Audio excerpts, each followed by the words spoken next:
Тілекқызы 10-шы Б сынып оқушысы. Психолог болашақ мамандығы.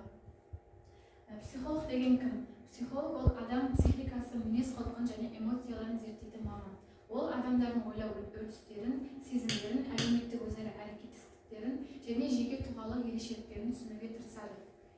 Олардың жұмыс саласы кең, ол білім беру, денсаулық сақтау, спорт, кәсіпкерлік және әлеуметтік қызмет көрсету сияқты түрлі салаларды қамтиды.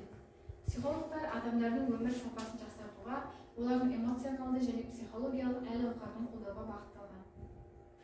Танымал психологтар, олар бізде Лиза Фелдман-Барден, Анна Юрьевна Кузнецова, Анатолий Николаевич Сухов.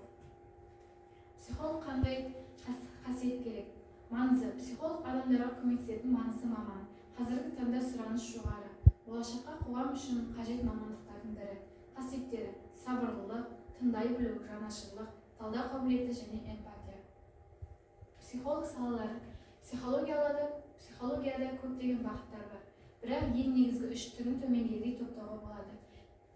Теориялық психология, қолданбалы психология және клиникалық психология. Психологта басқа саладан айырмашылығы. Психология адамның ішкі жан дүниесін, ойлауын, эмоциясын, мінез құлқын зерттейді. Мақсаты адамның психологиялық жағдайын түсініп, оған көмектесу. Ал педагогика адамның оқыту мен тәрбиелеу ғылымы. Оның мақсаты жеке тұлғаны білімді, тәрбиелі етіп қалыптастыру. Университет.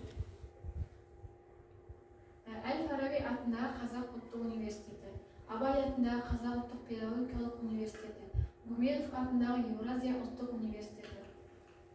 Неліктен психолог мамандығы? Адамдарды түсіну ең үлкен даналық. Бенджамин Дизраэль. Психолог мамандығы бұл тек кәсіп емес, бұл жүрекпен жасалатын жұмыс.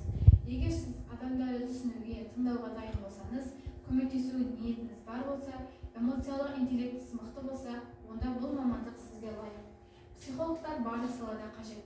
Мектептерде, ауруханаларда, ұйымдарда, тіпті жеке кеңес беру орталықтарында. Бұл әрдайым сұранысқа ие, беделді, маңызды мамандық. Адамның ішкі жанын емдеу ең үлкен мақсаттардың бірі. Егер өзгеге пайданы тигізгің келсе, психология жолын таңдайды. Жағымды және жағымсыз жақтары. Жағымсыз адамдарға көмектесу, жоғары сұраныс, жеке кабинет ашу мүмкіндігі, эмоциялық бой тәжірибе, өзін-өзі дамытуға жол ашады. Жағымсыз жақтары: эмоциялық жүктеме, үлкен жауапкершілік, ұзақ дайындық қажет. Қоғамда түсінбеушілік болуы мүмкін. Барлық жағдайға бейімделу керек. Назарларыңызға рахмет.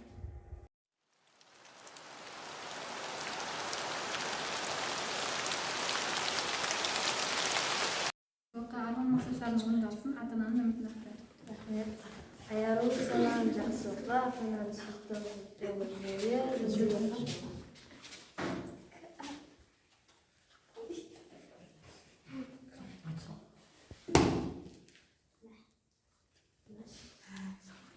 Сіздер саған деп еске оқы, ата-ананың үмітінің бәрін орында, болашақта арманның бәріне жет. Рахмет.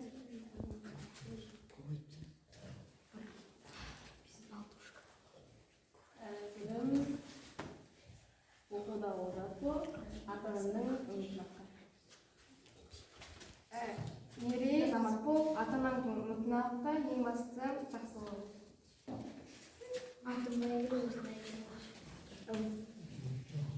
Салам бесоқы анаңның қорғаушысы. Салам жақсы оқы, ата-ананың қорғаушысы. Салам жақсы оқы, ата-ананың қорғаушысы. Өзгеде үлкен азамат бол. Саған сізге ата-ананың үмітін Үлкенде ер азамат. Салам бесоқы үлкен азамат бол. ақтайды.